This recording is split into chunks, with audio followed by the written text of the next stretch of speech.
kudos to the M Resort, their buffet. They now have a vegan station. Really? Yes. I mean, not that they didn't like already have one, like with salads. Yeah. But some of the Mediterranean salads might have some feta cheese in it or something like that, which would not make it, really would not make it vegan. It's a little Asian lady with broccoli. Is that their station? Well, it is small, but nevertheless they have things like quinoa and farro. Oh, quinoa! I'm tired of quinoa. I'm just tired of the subject of quinoa. Yeah. Yeah. So did you partake? Yes. And what do they consider vegan? Vegan or vegetarian? That was vegan. Vegan. Okay. Vegan. So things like I said, like quinoa, which is, it gets classified as a grain, but it's not. It's a seed. Uh-huh. Yeah. Yes. So they had these things on on flatbread. Okay. That would have been made obviously without eggs or whatever. That so they had quinoa and they had farro, and they had some other dishes that were there, and they also had a quote unquote vegan meatball. I didn't try that. Because that's just not my thing. I've had vegan meatballs. Yeah. So the meatball is a strangely easy thing to make vegan. Because the meatballs that I get, I can't remember the name of the company that makes them. It could be Jardine or Coron, something. But they're exactly like the meatballs you used to get in grade school when you used to have your meal ticket. You go and punch your meal ticket, and the lady would give you food, and it was just like those. So I never thought those were meat anyway. So vegan meatballs not bad, and we've talked about the chicken. Yeah. Chicken patties again, like the old school. Yeah. Not bad. Now, was there anybody at the station besides you? And my kid? No. Oh, and your boy? No. That's what also makes it nice. Yeah. But if you're going to go to the M Resort, I mean, it's $41 on the weekend because they have the crab legs, which, I don't, like I said, I'll eat seafood, so I'm not, I don't consider myself vegan, but I do like to take a mostly vegan, right? Or vegetarian. To me, those king crab legs are just not worth the effort. Try to dig the crab out of those. Fuck. They're not. No, I agree with you. Yeah, so I'll skip those. But if you go during the week, Monday through Friday, it's like $25 for dinner. Yeah, that's not bad. Yeah. And I mean, particularly if you're not partaking of the roast, the prime rib and which I don't obviously either, or the crab legs, then during the week that's a much better deal for it. Yeah, I mean, and I've never even pretended to be vegan. We're a modified vegetarian or pesca vegetarian. Yeah. And what I've recently enjoyed at a buffet, South Point. Oh, okay. Yeah, I mean it's a pretty standard buffet, but they have an outstanding smoked salmon. Really? Yeah. And that was I didn't plan on going there. It was a family thing. And we went, I was like, oh God, what am I going to eat? I was like Jell-O and broccoli. Yeah. And so when they had the salmon there, it was fantastic. And honestly, if you're just vegetarian, if you're not one of those vegans, those combative, awful vegans, all the buffets are fine. You can find something everywhere. It's not a problem. Yeah. Not a problem. The other thing with the M, what they do a really good job of is their dessert place. I mean, I don't eat it all. I mean, I look at it and say, wow, this is really high quality stuff here. Because they have the bakery there, right? They have baby cakes. And it's the same stuff. So I know it's coming out of the same kitchen. I look at it and say, wait a minute, I just saw that in baby cakes. Yeah. It's funny you say that about desserts. I agree. I now, because of all the changes, I mean, I can eat a very, sort of diminutive dessert now. I used to be able to just tear up a pie. But I'm very soon going to Disney World. Yes. Where all the vices are in one place. Yeah. And they have a restaurant there that has bottomless milkshakes. Ooh, brilliant! If you think about it. Yes. Because not very many people could have more than two. Yes. I could probably rip through two because I haven't had a milkshake, and those are my favorites in a long time. Yes. But bottom, I mean, and it costs like $15. Yeah. But they have probably 10 different milkshakes, and you could have 10 milkshakes. Yeah. If you could possibly do it. But wow. Yeah. Bottomless milkshakes. Yeah. And I got an email. I was looking at Whole Foods. They're now starting to advertise a packaged vegan Thanksgiving dinner. So I looked at what it was that they offered, and really what I looked at was the nutritional profile, and it was very high carb, and it was very high fat. Now, that's not of course the fats are the quote unquote good fats, but nevertheless, if body composition is an issue, they usually the rule of thumb is you can have a high carb meal, or you can have a high fat meal. Don't combine the two at the same. It's kind of like even with desserts. That's really where you get into the ones that really are going to blow up your diet or really do major damage to your weight control are going to be ice cream and cheesecake. Oh yeah, because you have the mix of high fat and high sugar, or high carbs. So I looked at this meal and there was virtually no protein in it. It had about 100 grams of carbohydrate per serving, and maybe 40 grams of fat, which is a lot. Yeah. And 6 grams of protein. I thought, no, you got to change that around. Yeah. Somehow, whatever it is, lentils or something, get it in there to raise that protein profile up. Milkshakes and cheesecake, John. Absolutely. I'm there with you. Yeah. If I'm going to go that way. Yeah, that's it. That's it. Yeah. Well, hey, everybody. Thanks for connecting to us. So you got John and Jamie in the studio for the Pod Bay Door. Thanks to our friends over there at Curious Confectionery. I'm sure they had a fantastic Halloween with all of their popcorn concoctions and candy. Keep with them during the fall, and they have some fantastic confections, and I'm sure you can enjoy those. Check those guys out at CuriousJustConfectionery.com. Thank you for all of the comments on last week's show. I was enthused just with all the comments and everybody enjoying our movie talk. I know movies are a great thing to talk about, but especially about in the ones that are connected to Las Vegas. So thank you so much for that. And I have an apology to our blog fans because of my paranoia and dislike of social networking in general. I had all of my toggle switches on to maximum privacy, like Russian block privacy, and all of the comments were leaking over into this weird spam WordPress folder. So I have activated all of those. We haven't forgotten about you. I didn't ignore you. They're all out there now. But so thank you for all those blog comments. And again, thank you for the comments about all the movie discussions. In fact, so many comments, we're going to do it again this week. We got some more. I got some more movies to talk with John, and to see their accuracy, their fairness, if they serve equity to our favorite town, Las Vegas. First one, Last Vegas. And that's a relatively new film. When did it come out? 2016. End of 2016. Robert De Niro, who's been doing a lot of movies that I have to raise an eyebrow. Yeah. Unfortunately, the same with Morgan Freeman too. Right? But at the same time, you know what? They've paid their dues. Yeah. They've won their Oscars. They're brilliant. But I still have to raise an eyebrow on a few things. Yeah. But and I throw Anthony Hopkins in there too. Yeah. Great. Oh, usually was like, oh, great, they're in a new De Niro movie, and now it's just like some of those comedies he's made. Hopkins. I thought for sure it was going to be campy when he appeared in the Thor, the Marvel films with Thor. Yeah. He makes a damn good Odin. Oh, he does. He does. Valhalla has done well. Yeah. But De Niro, Morgan Freeman, Michael Douglas, Kevin Kline. Kevin Kline is the strange one on the end of there. Yeah. He's a very picky man when it comes to what he does. He does very little. Yeah. But what he does, usually does very well. Usually does very well. Fish Called Wanda. Yes. My wife's favorite film, strangely enough, is The January Man. Oh. If you love Kevin Kline, check that one out. So they play four friends and are coming to Vegas to celebrate the last guy to get married. Now, the reason I mention this one is must be old to be getting married at their age. Yeah, they play absolutely their ages, except Michael Douglas, who just defies reality. Yeah, he was at death's door, and now he's doing just fine. Yeah, that's great. But the reason I mention this is twofold. One, they filmed this. They filmed a lot of it in the high-end villas at the Mirage, which I have been, Kenny Rogers haunt. Yes, which I have been many times. I've photographed there many times. I've photographed them for themselves, and I've photographed different, types of things.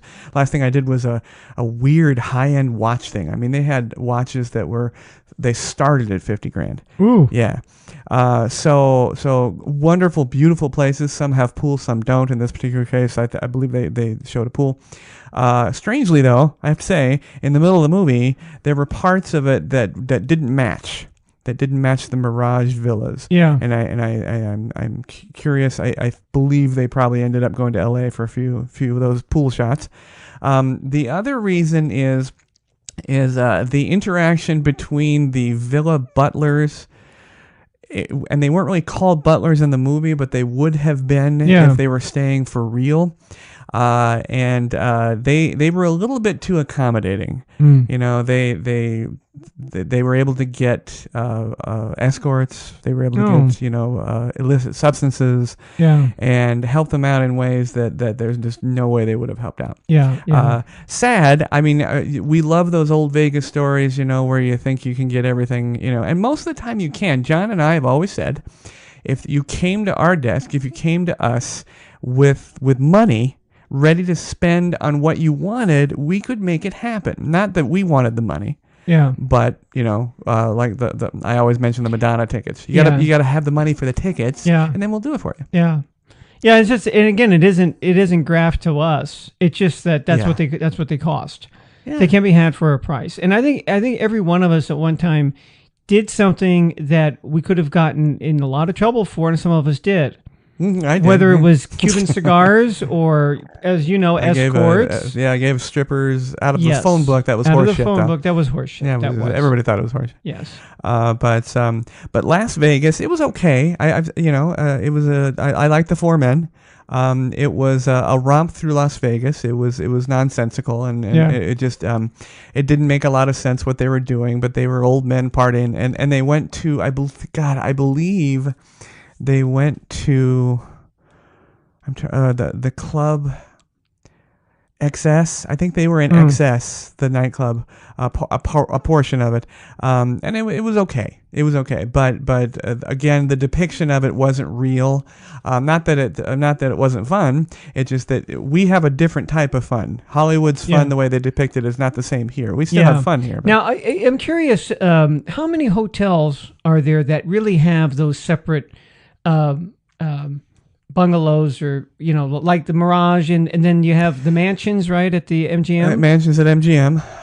Mandalay Bay has their VIP suites. Okay. But are they in the same? Because the one is at the Mirage were kind of separate, right? I mean, that way they're the celebrities and what have you. They don't have to stay in the same building with the rank and file. Mirage has a different entrance and exit for limousines and whatnot, and they are completely separate. There is a door that I go through that is monitored by their staff. Yeah, and you knock and they see you and they let you in. But otherwise, you can't get in unless you're a guest.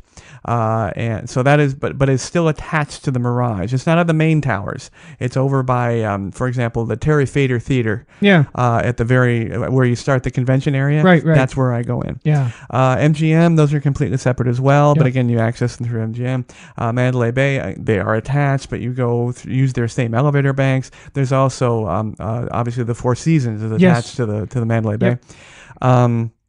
Oh gosh, Caesars is all encompassing. Their VIP suites and presidential things are all in the same area. Right.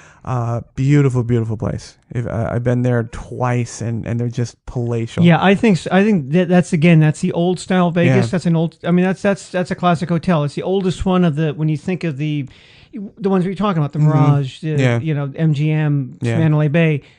Caesars was there before any of them. Oh, absolutely. And absolutely. Yes, those were in the day. And the other one, I mean, it's gone now. The Desert Inn. They had some great rooms there. Yeah. And of course, our old haunt, the Venetian. Yeah. Again, it was incorporated into the towers themselves, usually in the top floors. And I was never really that impressed with sometimes people would want to see an upgrade. Yeah. What was not maybe the presidential suite, but one that was better than the regular room, and all it was bigger. It was bigger and 2 bedroom. Yeah, it had 2 bedrooms, but it was just bigger, and it had a lot of empty space with nothing in it.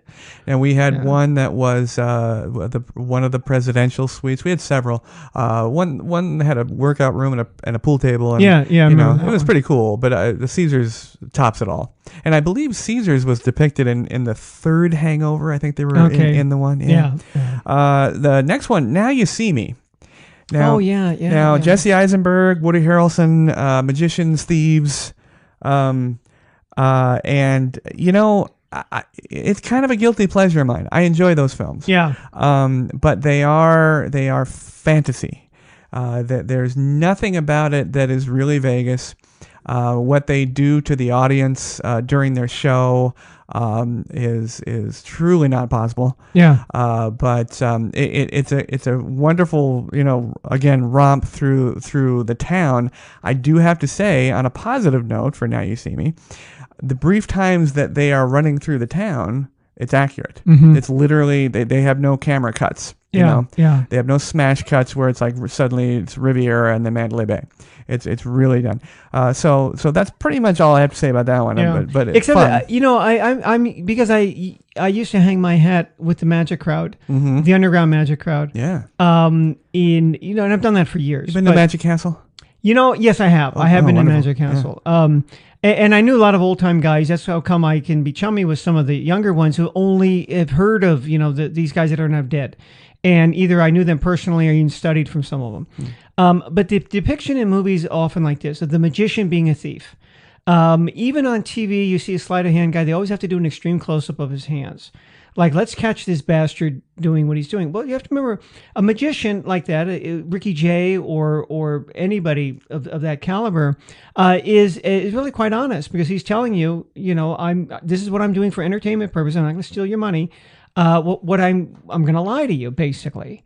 So by saying that I'm going to lie to you, it means that you're not a liar, right? I mean, it's not like they're cheating, Now they use a lot of the same techniques that a gambler would use. Yeah. But the gambler really wants to hide the fact that he's skilled. Yes. Right? Because that's the whole point, is he doesn't want anybody to find out. The magician doesn't do that. Yeah. Right? They often just have ostentatious displays of skill with card fans and shuffles and things like that look difficult. Mm-hmm. But it's really just here to show off their skill, because they know that, hey, this is for entertainment purposes. Yeah, that's true. Which is why I still find it amazing that people throughout the world will fall for a shell or a 3-card Monte. Yes. They're like, well, do you really not know? Yeah. Do you really not know? He's telling you. He's telling you. I'm going to take your money. Yeah. Oh gosh. So Now You See Me, lots of fun. Yes. Like Jesse Eisenberg, but. It's fantasy. Yeah. Diamonds Are Forever. Oh, Sean Connery, my favorite James Bond. He is. Yes. I Roger Moore edges him out for I don't know. It was kind of weird. He just had that look. Yeah. He just had that look. Well, I saw more of the Roger Moore movie. There was more of them. But I remember, that was a thing when they came out in the theater, go to see those back in the 70s. Yeah. Right. And he did add humor to it. Sean Connery really didn't. He was the more classic, suave. He was the tough guy. He was the suave. He's always been the tough guy. But he would kill somebody and not have a hair out of place. Yeah, right. And I often wonder, unbeknownst to us, he had no hair at all. Yeah, he's looking and say, "Oh man, dude, how can you fight that guy after you just screwed 3 women?" And you just get out of bed even. Yeah, that's true. That's true. But yeah, Roger Moore, I thought was great. Connery, of course, great. Brosnan, he got in there too late, but he got his couple in. Yeah, he looked it a little bit anyway. Yeah. I'm not a fan of the new ones. I don't like I don't like the Daniel Craig, the damaged Daniel Craig version, but that's okay. He didn't like it either. Yeah. He every time he's asked on camera, do you want to do another one? And he says no, and then he does another one. Yeah. But back to the Las Vegas reference, Diamonds Are Forever, of course, in Vegas. Yep. And it is I think it rings the nostalgia bell. Yes, it does. You and I both have talked about how we miss the fact or regret the fact that Las Vegas decides to rebuild itself every 5-10 years. And I think Diamonds Are Forever is a perfect, and one, I think, of a couple of examples here on the list, that it is what it is. Yeah. It was filmed at Sands, of course. It had some Sands. And it was filmed, strangely enough, there were some scenes I looked up, and it was at the El Rancho. Yes, that's right. Yes. Yeah. And the El Rancho is now gone. Yep.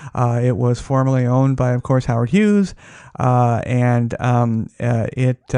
It was an interesting Western themed giant building. Yeah, it was not spectacular in any way, but it was the El Rancho. It was a prominent hotel in its day. It was, yes. And even I always bring this up, but in the movie Bugsy with Warren Beatty, when the beautiful super wide shot that they do of him looking down the desert, and this is going to be his kingdom. Technically speaking, he's looking right at the El Rancho. Yeah. Their timeline was a little off, but that's why I think Diamonds Are Forever is a really, if you're a Bond fan or not, I think it's a great example of depicting Vegas exactly the way as it was at the time. Yeah. Minus what was that movie made? Like 71? 71, I believe. Yes. Okay. Next. This is one I think I have a little more knowledge than John. Swingers. Okay. Jon Favreau, Vince Vaughn. And I mentioned this one for one simple reason.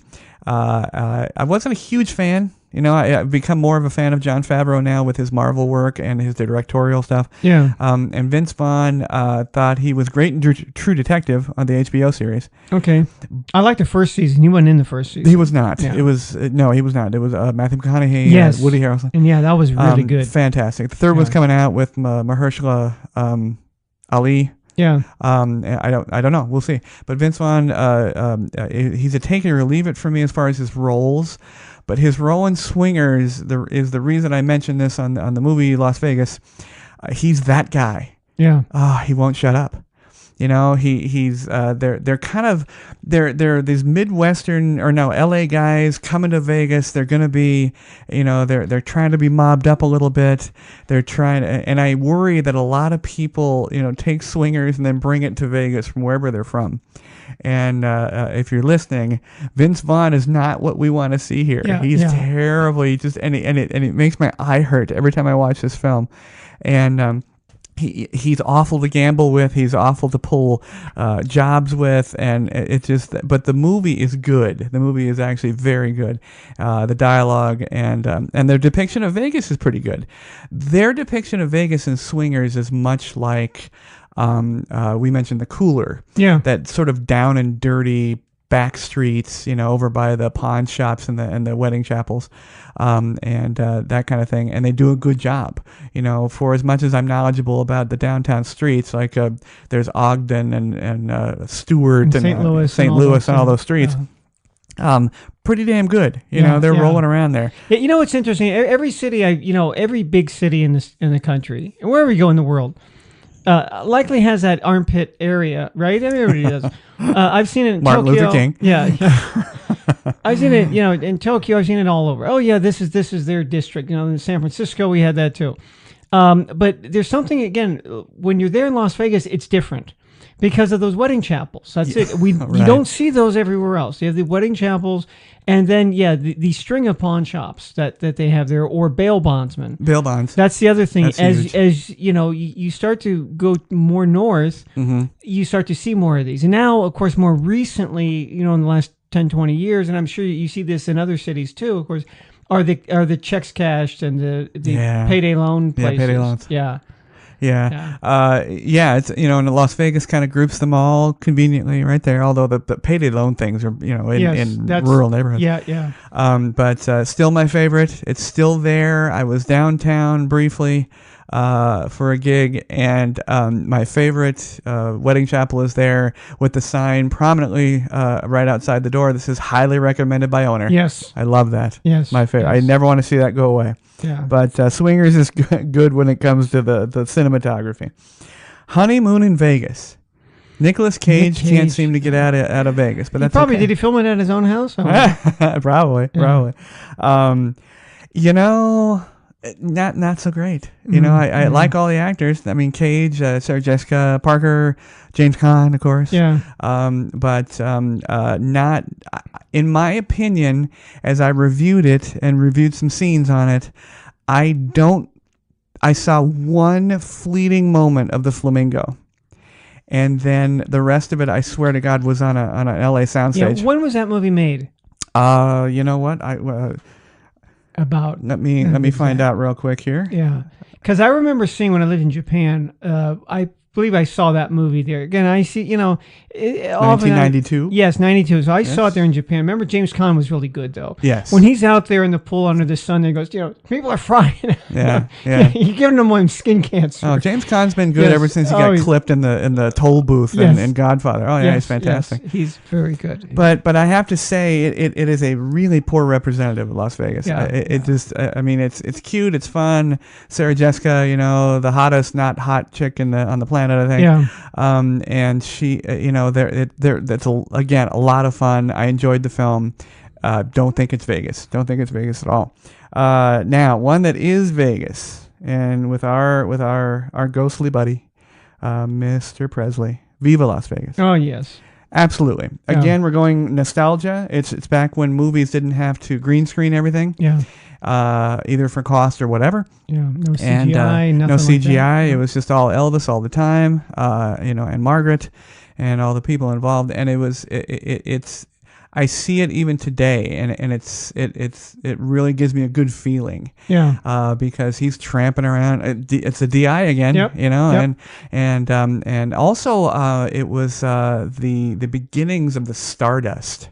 Yes. That's right. Yeah. And but again, it's true to form. Yeah. True to Vegas, and I think it rather than using Vegas like Hollywood does now, it asks to do it, and it tips its hat. It says, okay, we're going to be here. Granted, though, Elvis was Vegas. Yeah. And he had a life, and of course he was at the Hilton, wasn't he? Las Vegas Hilton. Yeah. Prior to that, it was at the International. Right. And now it's the what is it, LVH. Yeah. I think it's still the. They still say that the showroom there is haunted. Yeah, I hope so. Yeah, I hope so. I hope he hasn't left the building. Yeah, I don't. Right, he doesn't need to leave. Yeah. But again, Viva Las Vegas. If you're younger and listening to the podcast, great Elvis film. Lots of fun. Some people don't like musicals. He does sing. Get over it, Yeah, that was really the whole point, right? Yeah, it was. He's going to sing and Margaret's going to dance. Yes. And we'll try to write a story around it. Right. That's really how those work. I used to watch those. I love those as a kid growing up. Gidget. Yes. Clam Bake. Yes. And Frankie Avalon movies. Right. They're really campy and corny now when you look at them. But you're taking them out of the historical context of when they were, and they were fun. They were absolutely fun. Yeah. But you're absolutely right. They wrote a movie. They're like, okay, we need Elvis and Aunt Margaret. Yeah. Let's write something. Yeah. Whatever. Vegas. Yeah. Yeah, that's fine. Yeah. Beach, it's a great place for him. Sure. That's fine. Well, he didn't play it wasn't an electric guitar anyway, right? No. But again, it embraces the nostalgia, doesn't chase it away. Yeah. Gets a big thumbs up. And there's still, here it is. Elvis has been dead, 40 years? More than 40, 40 plus. And there's still a cottage industry around him, right? Really. Absolutely. They still have guys here who dress as Elvis, and you can hire them out for parties. I had a couple guys that, we hired out for weddings that were dressed as Elvis. Maybe it's died down now just because, there are so many people now who, obviously all the millennials he was dead before any of them were alive. So they may have known of him, they may see him on TV or heard of, songs, but they never actually weren't alive while he was, when he was the king. Yeah. The closest you could come to that for them would be Michael Jackson. Yeah. Of a star, the really kind of the peak there, really popular, and he just dies. Yeah, and they even gave him the King of Pop. Yes. And I think he deserved that. Yeah. His entire being as an entertainer, and then you take that same Elvis. They both deserve that moniker. Yeah. So Viva Las Vegas. Yep. See it. It plays every once in a while. It's still on TV. Oh yes. Now, back in our last episode, we talked about Con Air. Yes. Top 2 worst continuity movies on the planet. Yes. As it regards Las Vegas, I think its partner, Rush Hour 2. Now I can't imagine you've seen it.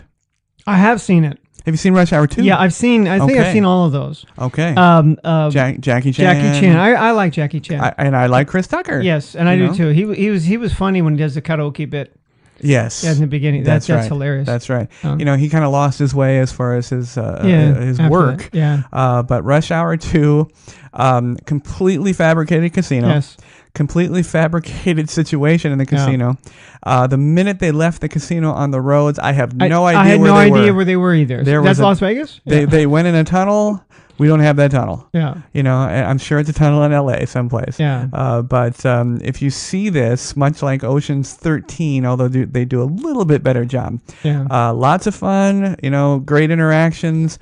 Even the dealers, if you look at them very closely, not even close. If you look really closely, you can't imagine what are they doing. But man, the minute they go outside, they might as well be in France because that is not Vegas. So it's either number 2 or number 1 on my list for continuity problems. Now, Indecent Proposal. Now, back then it was controversial. Now you can get a Lifetime movie that's more controversial than Indecent Proposal. Yeah. Robert Redford, of course, Demi Moore. It was pretty good. It was more about the plot than it was Vegas. It wasn't a Vegas movie. They were just there. But the reason I mention this is because they shot in probably the most I've seen in a long time. MGM, Treasure Island, when it was very first, there, and they shot at the Caesar's Palace and Tropicana. Yeah. And although they were just dotting around town and doing different things, all the rooms and the locations looked extremely accurate. Now, I've only been here a certain number of years, but quite a few years, and I have to tip my hat to them. They did a good job for what I could see. But again, the movie was more about, him saying, I'll pay $1 million for sex. Yeah. Yeah. And when you watch the Academy Awards, there's usually some pitch, or even if you go to the movie theater, donate money so that we can preserve our best films, forever. And with that in mind, Indecent Proposal is a movie that I would say, just leave it out in the shed or out on my driveway. Yeah. It's a wholly, and to me, entirely forgettable movie. I mean, I saw it when it came out, and I kind of remember bits and pieces of it.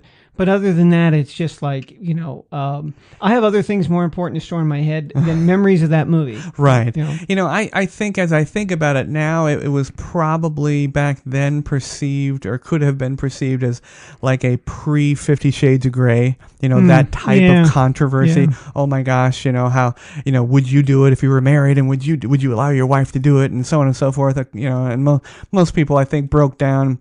And of course, we didn't have the internet problem back then. Right. Most people broke down and said, well, I sure would have. Go ahead, honey. But you're right. As a movie, it was relatively forgettable. Not relatively. It was absolutely forgettable. Yeah. Next, it's an old one. All right. John. The Las Vegas Story. Jane Russell. All right. And this is really old, guys. It is old. So millennials, I guess, turn away from your radio. It's black and white. Yeah, or from your iPhone. See, look at that. I just dated myself. Radio. What's that? Yeah. What's that? VHS. I don't know. Las Vegas Story. Jane Russell. Victor Mature. No, I like Victor Vincent Mature. Price. Wow. Yes. And the whole story, there's only 6 storylines. There's only 6 plot lines. Yeah. And this one is Vincent Price is married to Jane Russell, going to Vegas, high roller, and then she runs into Victor Mature and has the opportunity for, and does have the affair. But I saw this on a list. I was just looking at all these lists trying to get our, bulked up here for our Las Vegas movies. And I saw this and I was like, that's pretty cool. Wonderful cast, as far as old time Hollywood, classic Hollywood. But I started trying to find clips of it. Very hard to find. Mm-hmm. You can still get the movie, of course. But they shot at where? The Desert Inn, as well as the downtown, the Horseshoe. Oh, okay. Well, yeah, back then probably there wasn't much else around. Yeah. But again, it was they didn't need to alter the town. Yeah. Because Vegas was 52. Yeah. Vegas was relatively new to people as far as media. You know, I mean, it was new in movies, new in this, and people would, you know, they were just beginning to be enamored with it, so they didn't have to make up things about Vegas. Yeah. You walked around and they're like, "Oh my gosh, that's Vegas," you know. Yeah. And so they walked around, and so everything was pristine. Yeah. You know, it was wonderful to see. But it's the Las Vegas Story. Yeah, and it's interesting because, of course, after that, you know, Vincent Price made so many horror movies, and he was the quintessential creepy character. Yes. And I can't look at him on any role. I mean, you think of that and not see Dr. Phibes or somebody like that. You know, or the wax. What was the one with the wax? It was where he would pour wax. House of Wax. The House of Wax. Yes. Yeah. Oh, I was, and of course, you know, tying back to Michael Jackson, he was the voice of Thriller, and also in Alice Cooper's one of Alice Cooper's albums, Welcome to My Nightmare. Yes, I didn't know that at all. Vincent Price as well. Wonderful. Yeah. Great voice. Great voice. Oh, great actor. Yeah. And last on the list is a disturbing film for many reasons. Yeah. Behind the Candelabra. Oh, the Liberace biopic. Michael Douglas, right after his bout with death. Yes, the throat cancer. Yes, and then Matt Damon, of course. How'd they do with Vegas? Pretty good. I mean, they depicted his auditorium well. And Michael Douglas, I don't say Michael Jackson, Michael Douglas, I think did a superlative job in the mannerisms and the vocalizations and everything that was Liberace. Did it look like Liberace? A little bit. A little, yeah. Liberace was Liberace. It's hard to copy. Yeah. And then, of course, Matt Damon played his love interest. It really dealt and dipped into, you know, their relationship and how, man, it was dark and dirty and everything else. And we all knew that, you know, and yet we have the Liberace Museum, which I had been to, and a wonderful tribute to the man, the entertainer, the musician. But you know, they did a great job. And from what I understand about his home and cars, well, actually, they used the actual cars, but they reproduced his home to a T, apparently. Yeah. But the you know, I just thought that was an interesting one. Is it about Vegas? Yeah, because Liberace was Vegas. Yeah, and that's it. We talked about this before when we lament about the past. That, you know, a hotel might be torn down and a new one rise from where it used to be. Right. And we used to have people like Elvis who became synonymous with the city. Frank Sinatra, and of course Liberace, over the top, you know, larger than life, the glitz. Even, you know, Wayne Newton, right? The Newt. Yes, and all his legion of Waniacs. But particularly since Liberace, and then even Siegfried and Roy to a point, you know, where they became synonymous with Las Vegas. They were here for years and years and years. There isn't anybody to take their place. Right. Nobody has. I mean, now, yes, we have so-called quote-unquote residencies, but they don't stay long. No, and I don't think they're committed. And they're not committed. Residency is all that is a fancy word for a book some dates. Yes, basically an extended. It used to be. I remember, you know, Led Zeppelin goes on tour. They might play New York 3 days. Yeah. They came to San Francisco Bay Area. They played 2 days. So it wasn't uncommon for them back then to go on tour and play 2 or 3 nights, which bands tend not to do that anymore. So here, they come in. Jennifer Lopez might play 2 or 3 weeks, and then she's gone. And 6 months later, come back for 2 or 3 weeks, and that's you know, a quote unquote residency. Well, yeah, I guess, but you know, and Cher's coming, and for her 32nd final tour. Yeah, I saw that. I thought it was apropos for Cher and Diana Ross both around Halloween. You know, I mean, we're talking about resurrecting the dead. Yes. You've got Cher, who, you know, it's really creepy because you know she's 75 at least. She has to be 72, I think. Okay, well, she's in her 70s. Yeah. Well, wait a minute. We're gonna have Alexa. How old is Cher? Cher is 72 years old. Oh, I nailed it. On May 20th, 1946. Okay, she's 72 years old. You look at the pictures of her on the posters. She looks no different than she did when she was 35. Really? I mean, she's got the hair and everything. Oh, come on. You know, it's the same thing, like I said, with Charo. When you see her up close, Holy shit! It's just like the shower scene, or that scene in The Shining, where the hot woman comes out of the bathtub, and then Jack Nicklaus is getting all aroused, and then oh my God, she's got these huge old bed sores all over her. It's like nasty when you got up close. Yeah. Now Cher, I believe her dates. She's here a couple weeks through the 17th.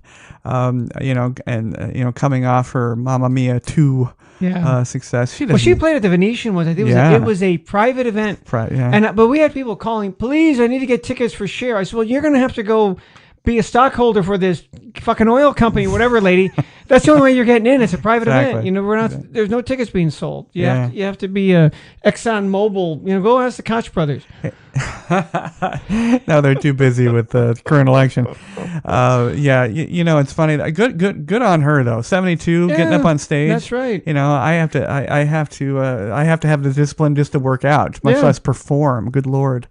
So there you go. There's 10 more. Again, thank you so much for all the comments, and please comment again and let us know what your favorite movies are, and if I got it wrong or if Alexa got it wrong, just let us know. But we have one question, and this one for the end here, and this one came to me from Vicky off of Podbean, and it's a question that I've gotten many, many times. But for some reason, I just didn't include it. I've answered it directly, but I didn't include it on the show. But Vicky says, I'm looking to get coupon booklets. Are they worth it? Should I get one online? Basically, two questions. Well, Vicky, and anybody listening, coupon booklets are...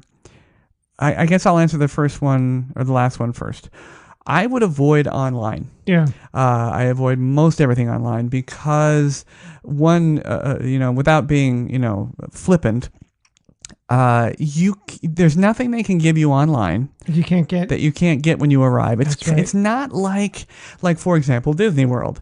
You don't want to wait. You want to get your stuff done because the throng of people are going to buy out everything, and you don't want to buy your tickets at the door because they're 3 times as expensive. I'm kidding, but it's not like that here. You don't need to get things in advance, with the exception of maybe entertainment, maybe some restaurants, but not nowadays. Honestly, you can get in pretty much every restaurant. But I would not buy a coupon booklet online. I would request it from your hotel and have it sent to you online, which you can absolutely do. But for example, I'll use the most basic. And it's the hotel John and I both agree that gets our thumbs up because of because they've decided not to deal with all the extra fees. Again, the South Point. Yeah. And the South Point, when you check in, you get this big booklet of stuff, and it's a free hot dog, buy one get one ice cream, free coffee, and it bowling, buy one game get one bowling game for free, and it goes on and on and on. Popcorn at the movies, half price on the movie tickets, and it's fantastic. Yeah. Are they worth it? Absolutely. Go out of your way when you get here. Yeah. Buying a coupon booklet, which is the word that Vicky used here, no.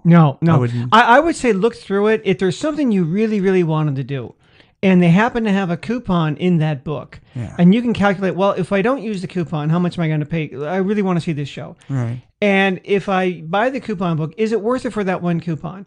But oftentimes what happens is, you get a coupon book, and then, you want to use them. Mm-hmm. So you say, well, I'm really not interested in going to this Italian restaurant, but I got a coupon for it, so I'm going to go there. Right. And then now it's not really of much value to you. Mm-hmm. So it's the same thing like with Groupon. There's some great deals out there, but if you really don't want the hot stone therapy, do you really want somebody putting hot rocks on you? If the answer is no, then it's not worth it to you, right? It's just, you're just throwing money away. Hot chicks and hot rocks. I'd rather have the hot chicks. Yeah, okay. If they had that offered in coupon, I've been waiting for that one. So put a hot chick on you. There you go. That would be good. There's an idea. I think we have a new fan. Absolutely. I mean, we've had I think the last bikini barbershop went out of business recently here in Vegas. Did it? Yeah. Oh, I didn't see that. But you mentioned Groupon. Groupon is tough in Vegas. It's a weird place for it because we have so many ways of getting discounted things. Groupon at Planet Hollywood actually is I would definitely look into that. The other thing I would tell Vicky and anybody curious about coupons is that prior to your visit, a week, go online and either ask for a magazine to be sent from What's On magazine. Yeah. And these are common in most cities. What's On, Where, and it's called 7 magazine. A lot of people call it Las Vegas 7. And get a copy of those magazines, and they are filled with coupons, and they're filled with dates, and filled with all different types of things.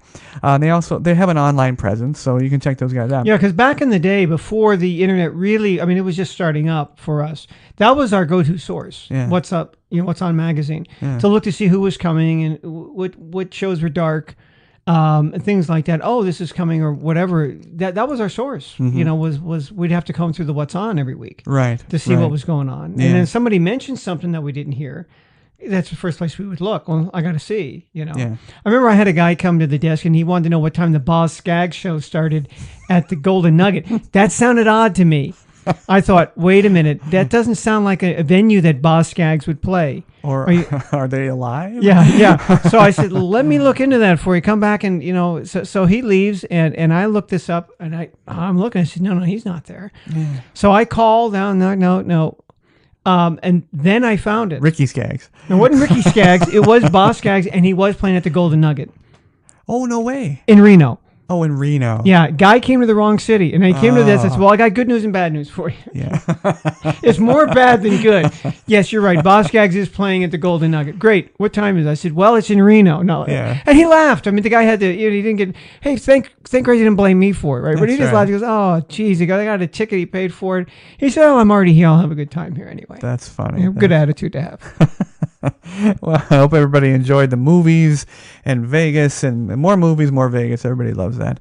But for next week, I am going to confirm that John and I are going to make a list. And I'm going to make John raise his right hand right now. We're going to make a list of all the euphemisms that were, or restaurants or shows or entertainers that were requested by people from John and I incorrectly. All right. And again, an example would be, I want 2 tickets to Siegfried and Richard. Yes. And I'm not going to go beyond that because we've got to save them. But I promise next week's episode will be dedicated to all those folks out there who knew not quite enough when they came to our desk. Yeah. So for John, this is Jamie. We will see you next week.